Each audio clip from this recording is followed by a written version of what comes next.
Welcome to Men Pursuing More. I'm your host, Roger Maupin. I believe every man has the potential to push past his limits and strive for something greater. Whether you're a former athlete who is looking for what's next, a professional pushing through the daily grind, or someone simply ready to break through life's toughest challenges, if you're ready to step into the pursuit of something more, your pursuit begins now.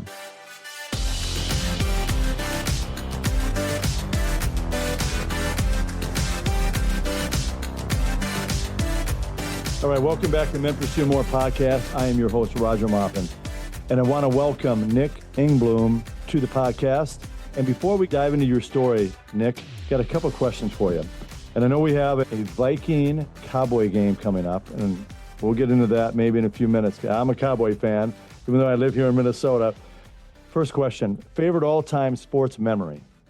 Are we going to talk about the Drew Pearson Hail Mary push? Because my dad still talked about that Viking team should have won the Super Bowl in 1975. And I think we are on the anniversary on the Hail Mary being coined because of that. So if we're going to do that, we know that you stole the Super Bowl from us that year, thanks to Drew Pearson and Roger Staubach. So, yeah. People never forget about that. That's brought up. Still I'm very grateful. My grandfather invested in the Minnesota Vikings as a season ticket holder in 1960s. So as well as the Minnesota Golden Gophers, and have been around sports my entire life. But it's really hard to pick just one moment. But today's terms, I would say the Minneapolis Miracle was one of the most electric moments that I've ever been a part of. I took over my grandpa's tickets when he died.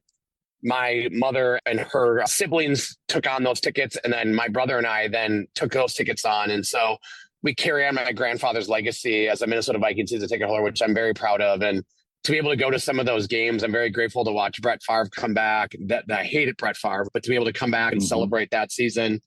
I was at the 98 missed field goal game, and I think that was the greatest season I've ever been a part of. But the single most greatest moment outside of my personal stuff had to have been the Minneapolis Miracle, because I've never been part of something so special with a collective group of 70,000 fans that truly believed that we were going to win the Super Bowl, yet again got let down. So that was one of my favorite moments ever in sports. We won't talk about any more letdowns for the Vikings. Oh, jeez. How about your favorite all-time sports team? It sounds like it might be the Vikings, might be the Gophers, or maybe a certain... Yeah, no, the 98 Vikings really were special to my family, to my brother and I. The Four Norsemen, you had Randy Moss, you had Chris Carter, Robert Smith, you had Jake Reed. That team right there really... That was special. Though we lost that game, I'd never have been part of something so energetic. Like Randall Cunningham, just every time he stepped back and threw the ball, you're like, this is going deep. And I just remember my dad, and I know this is what's great about this podcast, is so many memories are made with my father, who no longer is with us, during that season where we used to fight over my grandfather's tickets because he had 2 seats, but we had to fight with my aunts and uncles to say which games we're all going to go to. And my dad said, you know what I'm going to do? I'm going to get us 3 seats so that you can go to every game that season. And that just so happened to be the season that he bought 3 season tickets behind the field goal post that Gary Anderson did miss that field goal. But we shared so many amazing memories that year because we were able to go to every single game. So that will be forever my favorite team of all time, regardless of what happened with the outcome. You just think about like playing in sports or going to sporting events, how it brings people together and those memories. I think is it Royce? People have their opinion of Pat Royce, but that photo and Barrero, they show the mom and the 2 daughters crying from the 98 season. There's a lot of memories and a lot of emotions that are put into sports, whether it's your personal gain, whether you're a high school athlete or college athlete or a professional. And you meet a lot of people along the way and you create these memories together and you share the agony of defeat. What was it? The NFL film was like the agony of defeat and the success side of it is that you truly do. And you share those memories. And I think we talk about this. I think you and I had this conversation. I get together with my friends and drives my wife absolutely nuts, who I love dearly. She's like, what did you guys talk about? And I'm like, sports the entire 5 hours. You didn't ask about the kids or how they're doing. I'm like, no, we literally just talked about the Gopher season, the Viking season, what's going to happen with the Wild. We talked about Ant Edwards. You literally talked about sports the entire time. I said, yeah, that's how we connect. It truly is. I love it. How about favorite all-time player in any sport? I have two, and there's two reasons why. I was born in 1985, October 29th, which is the original release of the Air Jordan. And so I wear Air Jordans all the time, and not because Jordan made that happen because of my birthday. I wish he did, but one of my all-time favorites. But I am a Ken Griffey Jr. diehard, and all my numbers were 24 because of Ken Griffey Jr., and he made playing baseball cool. Backwards hats, running around and hit home runs. And so Ken Griffey Jr. forever will be indebted as one of my favorite players of all time. All right, Ken Griffey Jr., the shout out. Yes, I like it. Share with the listeners just how you grew up surrounded by sports. I know we've talked a few weeks ago about sports, music, and the arts, and what early experiences shape you for today. Yeah, I just remember growing up and being immersed in everything that was professional and collegiate sports because of my whole family. So it wasn't just my father or my mother, it was my aunts, my uncles, my cousins. Everybody was engaged. And that's what I loved about it. We would get together at my grandma's house and watch the Vikings, and she was not allowed to swear in English because we would hear that. So she's 100% Italian, and every time something would go wrong, she would start spewing out Italian swear language. And I hope the Vikings screwed up here. But we became so immersed in it because of the family relationship. And then as a youth, being in youth sports, my dad made it a priority for us to be engaged in sports because he was it, right? And playing baseball and soccer, we played every sport, wrestling, ball, football. It was important that we, were together playing sports. Sports identified who I was. But then as part of that, my dad's thing was, if you play sports, you will also be involved in a musical instrument, and you will also engage yourself in arts. And so I started to learn how to draw, and I played saxophone because that was important to my father and my mother. And it was the fabric of who we were. You weren't just an athlete, you were a well-rounded person. And that was huge. And so though we would compete on the field, we would also embed ourselves in other parts of the community that we necessarily wouldn't be involved in when we were third and fourth graders and fifth graders, because that was something my dad made a priority for us. And so I loved winning, and I hated losing, and I wanted to be competitive, and I wanted to hit the most home runs, and I wanted to be on the all-star teams. But I also carried that sports competition over to being the best saxophone player, to my freehand art, making sure that I had the best drawing that I possibly could. And if I had to erase it 900 times to get the best line, I would do that. And I think a lot of that was related to what I put on the sports field. Do you have your saxophone with you? I have my saxophone in storage, and I was just with my neighbors recently, and it's cool. I've got a neighbor that plays violin. I have two neighbors that play trumpet, and we were all like, should we just get the band together and see how bad we all really are, even though we said we were good in fourth, fifth, and sixth grade? So my mom dropped it off, and it still works. I pulled it out last Christmas with my kids and had a broken reed, and she's like, that is disgusting. When was the last time you played saxophone? I was like, eighth grade. She's like, you put that thing back in your mouth and you play that in eighth grade? But I do want to go get it fixed, and I would love to take it in. And I think if it took me 2 lessons, and this goes back to sports, practice makes perfect. If I went back and took some lessons, I think I would pick off right where I left off in eighth grade, which would be pretty cool. Let's move on about your family, and how has having a brother with Down syndrome influenced your heart for people, your leadership style, and really kind of your daily perspective? Yeah, growing up, I am the third oldest in our family. I have 2 younger siblings, a brother and a sister, and then our oldest is Eric, who is a 45-year-old with Down syndrome. So he's the firstborn, which is crazy to think. And I remember my parents being in North Dakota and having their child and being told their first child has Down syndrome. And I give all the credit to my parents to see that through and give my brother Eric a very beautiful life. And being the second born, not knowing at the time, but as we grew up, it was important that my father and mother always said, you will always look out for those that don't necessarily have the same resources that you do. And you will stand up for those that necessarily don't have a voice. And I think those moments in my life really made me who I am today and made my siblings who we are. Always thinking about others, putting others first, making sure that those that don't have the resources, we find ways to get them the resources. And I think it all stems back to the fact that Eric was an important piece of that, and knowing that he still is, and we will always take care of Eric. And Eric lives with my mom and is the same personality who we love dearly. But think about 1982 when he was born, not a lot out there for children with special needs. A lot of these kids don't have the resources that they have today. And I remember growing up and seeing my brother Eric go to Anoka High School and not be embedded in the classrooms with other kids that necessarily didn't have special needs, they would put them in closets and have them watch shows. And I think that's wrong, right? I think they should be given the same opportunities.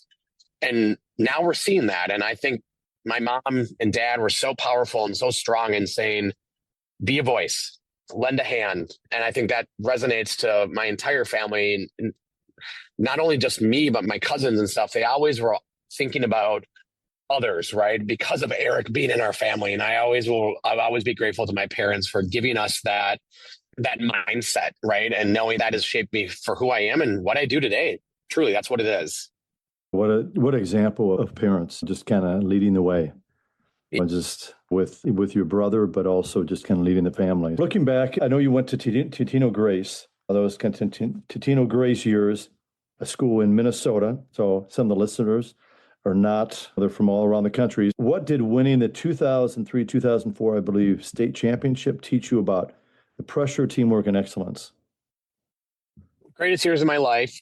I still have my best friends from those years that I hang out with today. Our kids hang out together because of Totino-Grace. I truly believe it set the framework of the man I am today. And I give a lot of credit to my coach, Jeff Ferguson, and the entire coaching staff. Dave Niggin, who was the head coach at Totino-Grace and actually coached my father in the 1970s, which is pretty cool. And When I went to school there, Dave Niggin was still the president, superintendent, principal, and Jeff Ferguson was the assistant principal. And my freshman and sophomore year, Niggin was still the coach. And then my junior year, he retired and Jeff Ferguson took over. And so to be the first junior class, and I wasn't a senior at that point, but junior class to learn about the Jeff Ferguson way of coaching. What I will never forget is the brotherhood concept, the sitting in the front row with the button shirt and making sure you're attentive in class, to making sure that you watch film during lunch, to watching film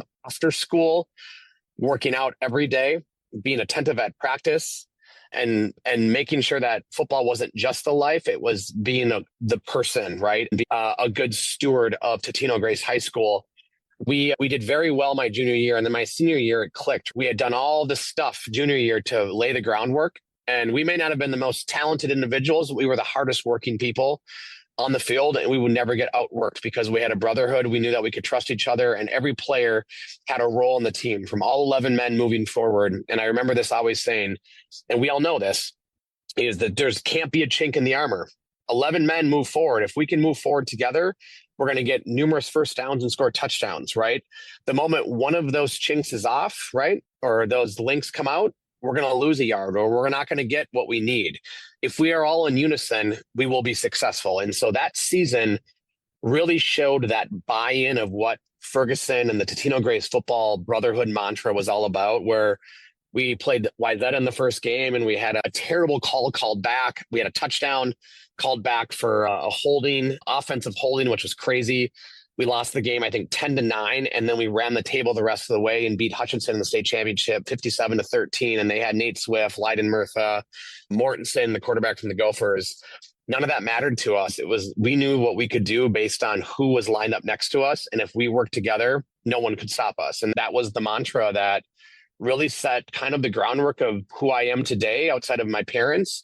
Jeff Ferguson, I would say, is right there with who led me to my work ethic and how I look at what I do every day, and lining up with my team that I work with, my friends in my community, my neighbors, that if we all work together, we can do great things, right? And that's how he set that up. And I gave him a lot of credit. And now he's over at Holy Family trying to do the same thing. And that was a fun season. Really cool. Really cool. What were you just talking about? It's a winning formula.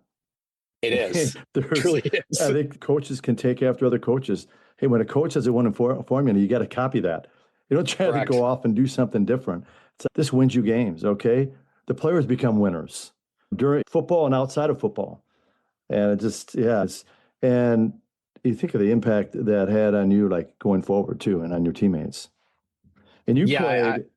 I always thought that we're 4A, but I never thought I never ever in my mind thought we were ever worse than anybody. I always thought we could compete with anybody out there. And that year, I think Lakeville North won the state championship. They had some great players, and I was like, I want to play them. And that was the mindset that through all my sports then after that, my junior year was like, I can compete with anybody and anyone that I put my mind to. I know I can win because of what Jeff Ferguson instilled in all of us. You had to buy into it. And that was where it started, buying into what he was preaching. If you didn't buy into it, yeah, we still would find ways for that person to embed themselves on the team and we'd pick that person up. But those that bought into it really reaped the benefits of it. And I truly think a lot of us today are successful because of what he taught us junior and senior year. It's interesting you talk about a coach back in high school, because I've been doing this podcast for over a year. And almost every man that I've had on the podcast has brought up some coach from like high school or college that made a huge impact on them, and they continue to bring up their name. They were just got a mentor and a coach, and just a great example. And how they still talk. They're in their 40s or in their 50s, and they continue to talk about that coach, about the impact that coach had back in high school, college. I love that. I think my wrestling coach is the same way. I think my baseball coach. And it just shows that the level of care that a high school coach and teacher have for you to develop you as a human being. Those 4 years of your life, you never get back. Those 4 years are probably the biggest growth years of your life because you're learning to be an individual. Your parents are letting you go for 8 hours a day and going to learn, going to meet friends. You're done with grade school, right? After that, it's now you're on your own, whether you're going to a private or public school. After that moment, you set yourself up for what your next chapter in your life is. And that's college, right? Where you are on your own. So you teach yourself all of these things, but you still need guidance. Your parents aren't there for 8 hours. So who was there? Your coach, your teacher. High school was that second, like that middle ground of home, right? You're there for 8 hours. You go home, go to bed, wake up in the morning, have breakfast, and leave again. So it's crazy how high school plays a lot into who you are today. And one other thing I always talk about with football is with Jeff Ferguson is his thing was all about, I shouldn't always say sports, but it's like, you need to educate everything about, you're reading game plans, you're watching film. And one moment that will always stick with me, and he always jokes to me about, is like, he would try to catch us right in situations. And it wasn't just about, what do you do on this play and where are you going here? He wanted to make sure you were reading the plays that they were putting together and your game plan. And he knew that I religiously loved doing that because I was the middle linebacker. I was making sure that I was a quarterback of the defense. I made sure people were in place. And I think he always tried to make sure that I was doing my job. He knew that he could trust me as a captain, as also the quarterback on defense. And I will never forget the moment where I slipped up. And I'm not saying we all have to be perfectionists, but we have to do our job. We have to do our work, because if we don't do, that's when the holes start to show up. And he called one day, he said, hey, I'm going to go on this game plan. We're playing a below average team, right? And that, again, put me into don't take anything for granted, right? And in this moment, he said, time out. What do we do in this situation when they line up in this formation? And the first thing he did is went to everybody else on the defense, and nobody had the answer, because he knew that he for sure knew that I knew the answer. And he looked at me and said, Nick, what are we doing here? And I said, I don't know, coach. For the first time in my life, I didn't do my job. And I'll never forget what he said to me. And I'm not going to tell you on live podcast because it forever is with me. But that moment showed me that you never take anything for granted. And it doesn't matter if you're playing the worst team or the best team, you do your job. You read your homework and you show up. And all I had to say was, you call timeout. And it was in bold writing on the play script, you call timeout in this formation. And I didn't do my job. And after that moment, I never not missed. I always read verbatim, front to back. But I will never forget that, because I truly believe today, and there's times when I slip up, I give him credit for always saying to me, do your homework. Don't just skim through things just to get it done. Focus on every little detail, because that will come back full time for you. So again, thanks to Coach Ferguson for calling me out, and some of the things he said to me will always stick with me, but I'll remember that moment. That's awesome. Appreciate that. And now it's like moving on after high school. Share with us about why you chose Marquette, and I believe studying journalism, and what drew you to the field and what ultimately shifted your direction away from Marquette. Yeah, I love that. As you can tell, like to talk a lot. So I was growing up enamored with Stuart Scott and Scott Van Pelt, and I would watch ESPN from the moment I got home to the moment I went to bed. And I was like, I love sports, back to my point. And I said, I want to be on TV and I want to talk. I want to go to ESPN. That's my dream, right? And I knew Marquette had an unbelievable broadcast journalism program. So I went and visited and I applied immediately. And when I got in, I remember getting the letter from Marquette saying you've been accepted. I remember crying, weeping in front of my mom and dad, being like, I can't believe I'm going there.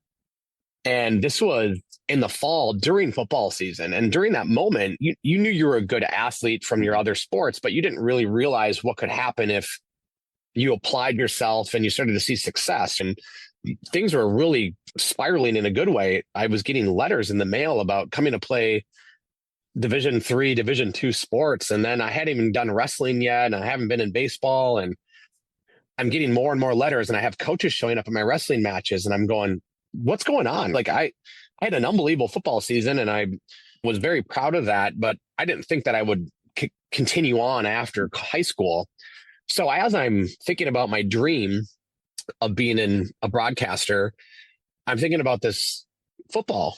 I could play sports. And then I have a really great wrestling season and I'm getting Division 2 and Division 3 wrestling programs calling me saying, do you want to wrestle and play football? And I've got people showing up talking to me after wrestling. And I'm like, maybe I should rethink about what I want to do. And sports always, to me, wasn't just about the activities that took place in the competition on the field. It was about the brotherhood and the friends and the relationships. And when I sat down with these coaches and I'm sitting there with my best friend who played center and my outside linebacker friend who was with me, and then our receivers, I was like, oh, these are the guys I could go to college with and keep this going. And so I changed my mind. And it was at the time I was like, oh, I should have gone to broadcast journalism. And now I look back to it, it was the greatest decision I ever made.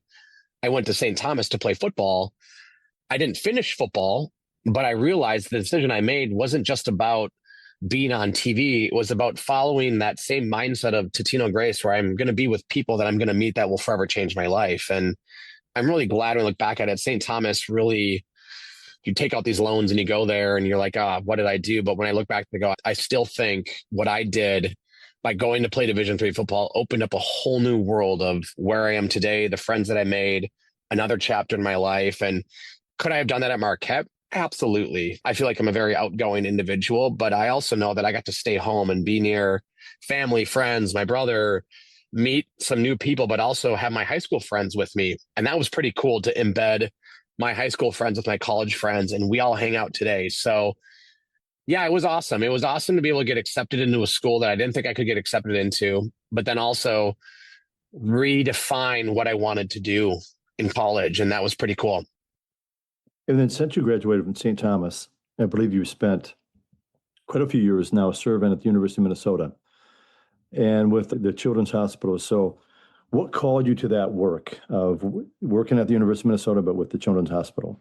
Yeah, so it's full circle, right? When I was younger, my dad always reiterated serving others and helping others. And when you go to college, you put those blinders on because you're really focused on yourself. You're like, I need to survive. One, I'm out here with limited resources. I have student loans. I got to figure out how I pay my rent on my house. I'm trying to play football and there's all these extracurricular fun things that you can get involved with. And I remember after my freshman year, the passion for football wasn't there anymore. And I was like, I still love the guys and I want to be around them. So I still stayed involved with the athletic program.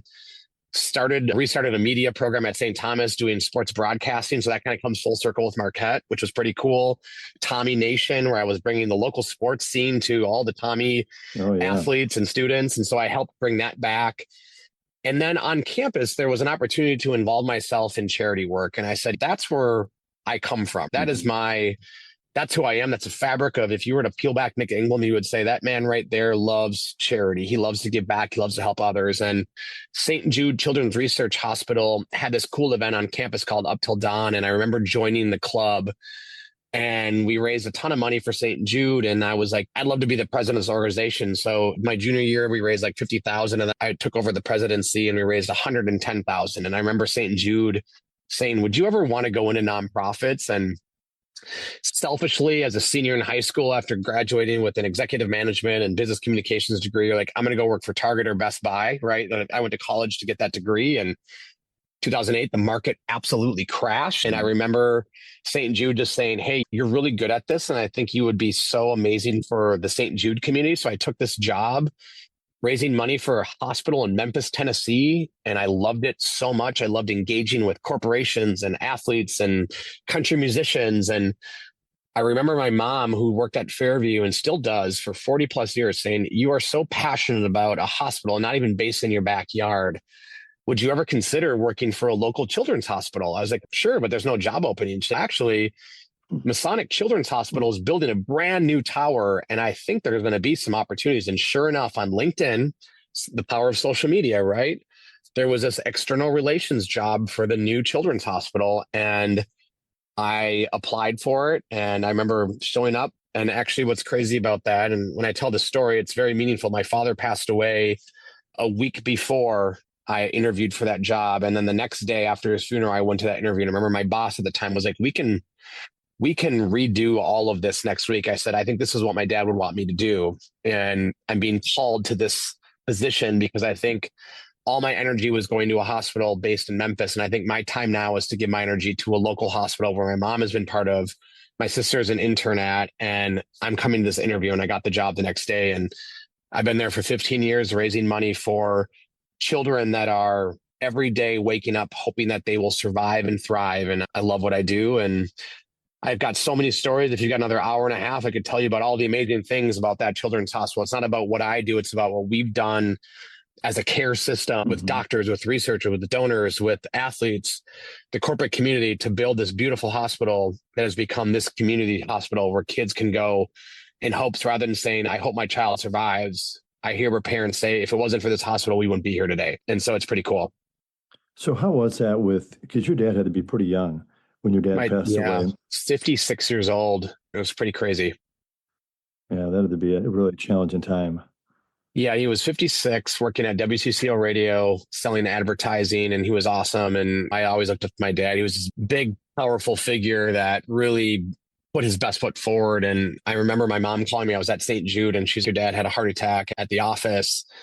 And I remember running to the U of M, which is a crazy story because there's a whole thing around the U. I remember going to the emergency room, and he had a heart attack, and we're going to try to figure out what to do with him. And we think we can get him back. And unfortunately, it didn't happen. But his emergency doctor is now somebody that I work with who's become a donor of the children's hospital, whose son was unfortunately diagnosed with a catastrophic brain cancer. And we're full circle now. I've been helping him out after he helped my dad try to survive. And it's pretty cool. And I don't mean that in a way of people getting sick, but it's pretty cool how when the worlds kind of cross paths, you just don't know when that person will come into your life at that moment, when we'll all help each other out. And here I am 15 years later, and his son is being seen, and he's a really well-known emergency doctor. And I remember him saying, I cannot believe that I'm using the Masonic Children's Hospital to save my son's life. And I was like, I can't believe that you were the doctor that was the first person to come out to talk to me about my father, who was basically dead, but you said we're going to do everything we can to help him survive.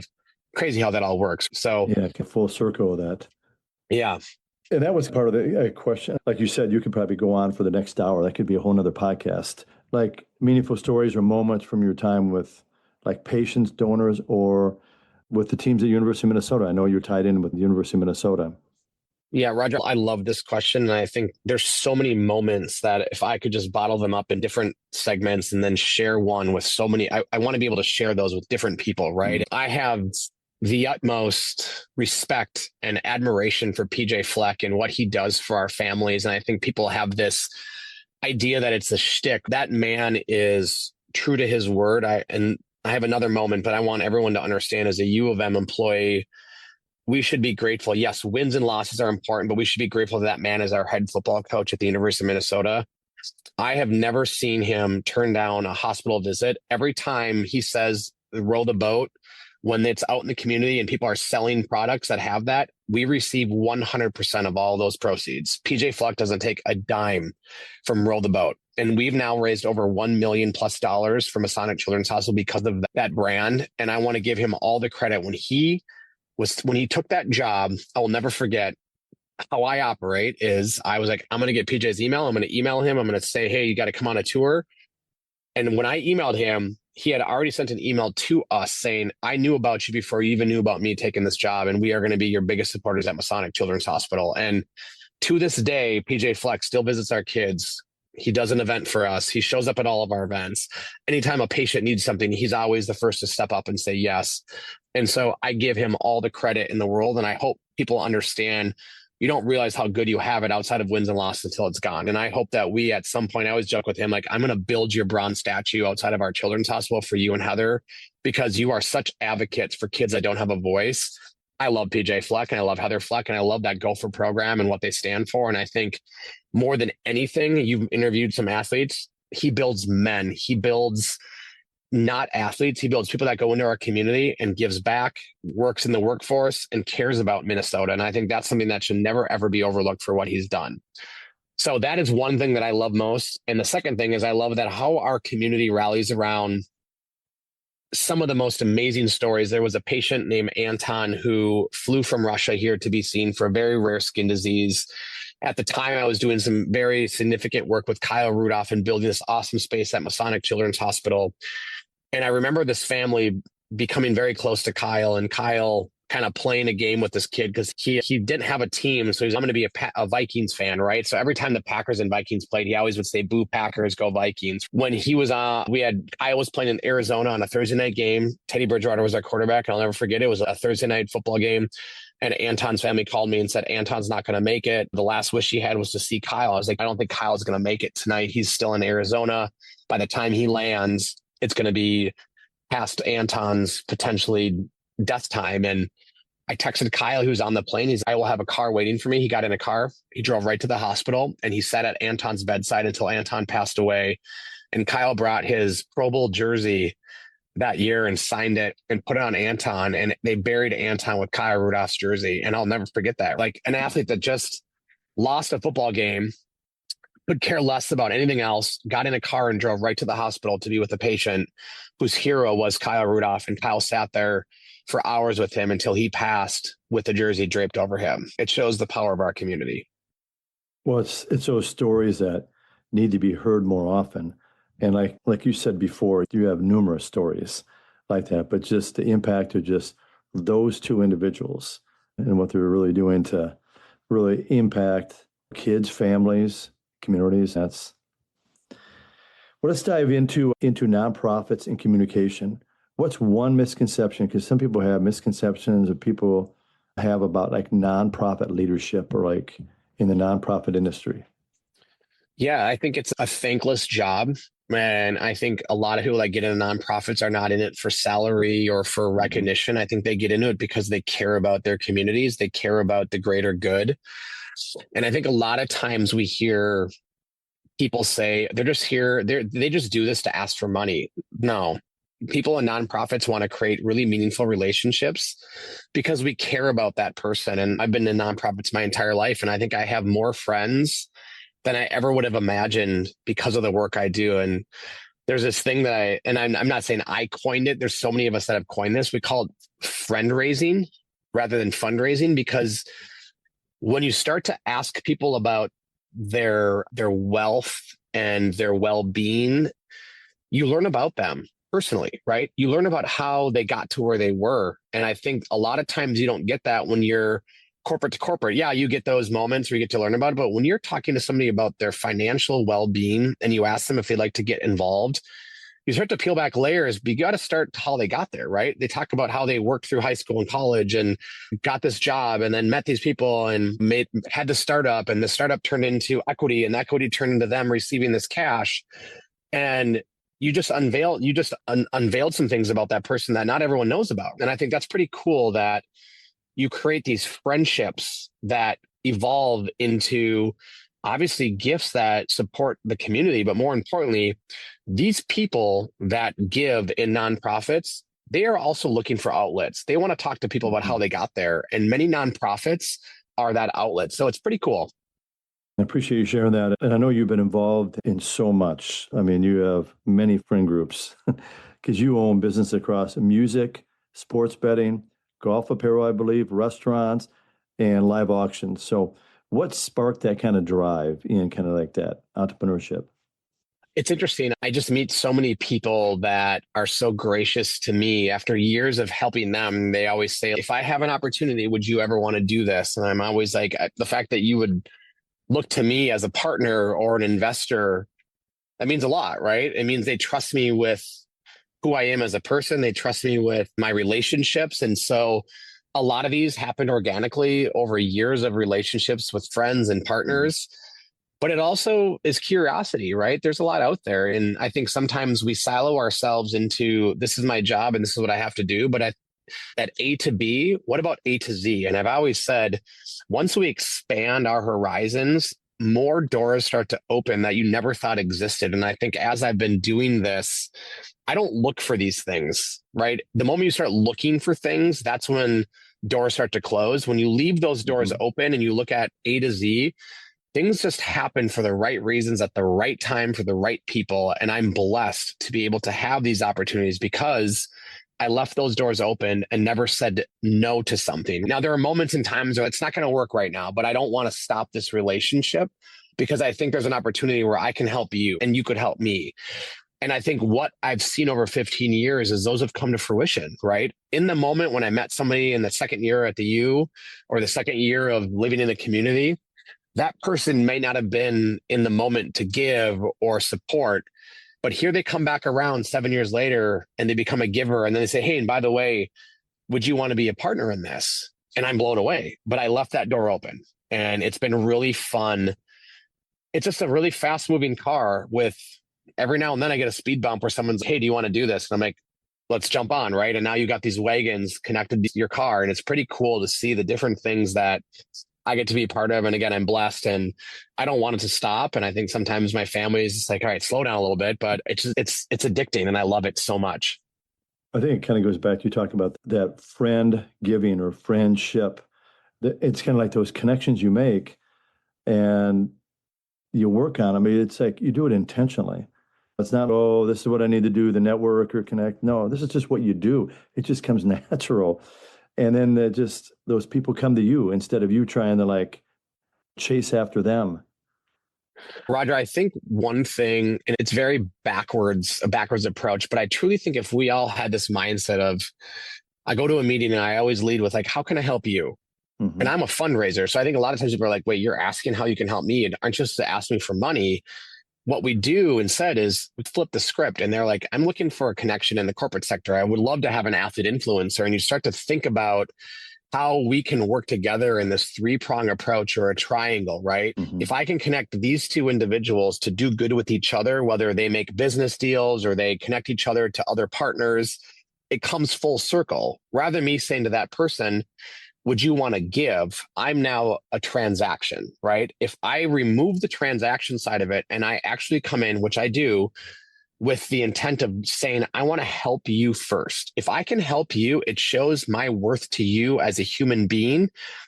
You're going to see that I'm not here just to ask you for a gift to the Children's Hospital. I'm here to say, I know that you have a law firm or a financial firm and you're looking for clients. I've got some great clients that are actually in the market and they're looking to change. Can I introduce you to them? You're now making a business opportunity for them, which then allows them to grow their business to say, hey, Nick, by the way, because of those introductions, we have some excess cash that we'd love to give back to the hospital because of your relationship. And I think if we all work that way, where we can lead in with, how can I help you first? I think we all win. At the end of the day, we all help each other and we find ways to reciprocate each other's gratitude, opportunities, donations in a very cool triangular way, which becomes friend raising, which is pretty cool. It goes back to in high school with your coach, the winning formula. And like John Maxwell, Leadership 101, it's about serving others. It's not about us. It's about what can we do to serve others. I will die on that grave. It's the number one thing, and it's ingrained in me forever that I know that there's a reason why we're put on this earth, and it's to help other people. And I think if for those that aren't seeing that, they're going to get there, but they need people like you and I to show them how to serve others. And I think when they see that, the wealth, and I'm not talking about money, the wealth comes, new friends, new relationships, new partners. And I think if they lead with generosity, you start to see more happen. And I love that. I think it's truly what we're put on this earth to do, help each other. It's part of this podcast too, about really empowering and uplifting others along the way. And the more and more of it's men, but there's also a lot of women also listen to this podcast too, that they can take some nuggets out of this these lessons. Hey, wow, I never thought about that. Hey, that might be a way. I need to go out there and serve people more. And I appreciate that. Let's go across some of your business ventures. What has been maybe some of the biggest lesson about risk, resilience, or reinvention in regards to all the business ventures you've been involved in? Yeah, I think one thing that I've learned a lot is really slowing down time to take a moment to listen to what people want to see, and this in a very genuine way. I think sometimes we get into these ventures and we got to go and we got to make things happen. And now I've stepped back a little bit and like, I'm moving too fast. And I think sometimes we look at the ends. And if I do this now, I'm going to get XYZ in 4 years. And what I've learned is we need to live in the moment, and those moments will bring more opportunity. And I think as I've auctioneer and done these things in other areas, as I've slowed my time, as I slowed myself down, I've been able to really lead in to the partnerships, the relationships, the friendships, the new auctions, to learn about the people, learn about what they want to get out of it, and not just how I need to move quickly through it and hope that I can get 20 more events or find 5 new partners here or bring in more music here. So my biggest thing is I've been able to learn to slow way down. Though I talk very fast, I have learned to really live in that moment. Every day is a blessing, and every day brings a new challenge, a new opportunity. And I need to live in that moment, live in that opportunity, live in that challenge, and not think, if I do this, what's going to happen in 15 years? Because as I've told you, my father passed away tragically at a young age. I might not be here in 15 years. And I don't want to say that. I'm doing everything I can to be around for a very long time. But if I always look to the future, I forget what's happening right now in the present. And so my moment now is live in the present, live in that moment, take risks that you know will benefit you tomorrow and not what's going to benefit you in 5 years, because you just don't know what's going to happen in 5 years. That's what I've been learning a lot about. I tell you, brother, it is a blessing to have you on this podcast. I appreciate all your insight. So as we kind of wrap this up, share with the listeners the importance of mentorship. You had it in high school, and I know you've had it beyond high school, beyond college. Just share with the listeners the importance of mentorship, because sometimes it gets passed by, and man, I'm just going to go, and it's like, man, you need to say you need to have others so into you. You don't have all the answers. None of us have all the answers. Yeah, I think sometimes, and I'm to blame too, there's a part in your life where you feel invincible, right? I think we all have that moment where like, I'm invincible and I can read that. I'm going to read the headlines and not believe it because I know what I'm doing. But as I've gotten older, I just turned 40 in October, and it's awesome to be able to know that there's so many people in those years, the last 15 years at the U, but beyond that, that have impacted my life that I call a mentor, that have given me so many nuggets. Brian Slipka, Brian Call, my wife, Christy, who is an unbelievable rock star in everything she does. My father, my head football coach, Jeff Ferguson. These people lay groundwork for me in different stages of my life that I would never have known existed had I not met them. And it's always in moments when I need guidance or when I need a helping hand, or I just need someone to tell me it's okay. And that's when mentorship means the most, is when many times I'm like, I can do this, but when I do it, I'm on an island. And then I start to fall into a negative mental headspace, or do something where I probably went out by myself and didn't have enough support and I failed. But when I bring in the right mentors, I get those, as I say, like I get those different pieces of armor that I've been missing for all those years, that now I feel like I've got people in my corner that will say, you've got this, you can do this, and here's how you should approach it. And that's when mentors come in so handy. And those people are not just mentors, they're friends, and they know that they want what's best for you. And I think when you create those relationships, it's not just a one-time thing. I know when I'm in a need, I know I can pick up the phone and call Brian Slipka and say, hey, I've got a problem. Can you help me here? Or Brian call and say, what do I do with this home mortgage? Because he was a great friend and I've got a great idea. Let me help you. And that's when mentorship matters most, because you know you got friends to call on. That's so good. And Nick, just to take that, but 2 minutes of what you just shared about mentorship, and just the takeaways that others can really take away from that. And I appreciate that. All right, as we're kind of wrapping this up, and this is called Men Pursuing More, what are a few final thoughts you want to leave with men as they continue on their journey? Yeah, growing up, I remember my father always saying, and this is who I was. You don't show weakness. You're gonna pick yourself up, and you strike out once. You hit 3 home runs. We're gonna correct the faults, right? But as I've gotten older and I've learned about who I am, I understand that failing is okay and weakness is okay to show. And being somebody that is a very strong-willed individual, I have many moments in my life where it's okay for me to show vulnerability. And I think when I show vulnerability, it shows that I'm a true man and a human being. And I think that's when people understand that, hey, it's okay to fail. It's okay to struggle, because if I just said every day that I'm the best of everything, that's when people start to move themselves away from you. So when I show vulnerability as a man, I think people start to really adhere themselves. Not adhere. How do I say that? They really start to kind of look at you differently and go, okay, you're in it for the right reasons. You understand what the greater good in life. And as a man, it's okay. And I remember meeting my wife for the first time, and she just, it's okay to be sad about your father passing away. You don't have to be this 26-year-old that shows strength all the time. You have emotions. Show your emotions. And ever since that moment when my dad passed and I was involved with the children's hospital, I think I've cried more than I ever would when I hear a patient story or I see Kyle Rudd, you saw me today, like telling that story. I'm vulnerable because I believe that we're doing good together. I just think it shows the true human being side of who we are, whether you're a man or a female, male or female. Vulnerability is key. That's what it's all about. If we all can be vulnerable with each other, man, it's pretty cool to see what we can do together. It's pretty awesome. I love that. All right, Nick, thank you so much for your willingness to share. And where can listeners find you and follow your story? I'm all about LinkedIn. I'm all about Facebook and social media. But more importantly, I think if you ever see me out and about and you know that's me, say hi, because I will always say hi to you. I believe the best form of communication is face-to-face. In a world that we live in with AI and social media, the best work we do together is when we can have time with one another in person. And so if we can make more connections and have a cup of coffee or a glass of wine or a nice lunch, that's what I'm all about. So feel free to reach out on LinkedIn and we'll make it happen. All right, that's a wrap with Nick Engbloom. And I want to thank you for being part of Men Pursuing More podcast. Thanks, Roger. Appreciate it. And thanks to everyone that supports everyone in this community. Hey, thanks for listening to Men Pursuing More podcast. Don't forget to follow us at maupincoaching.com.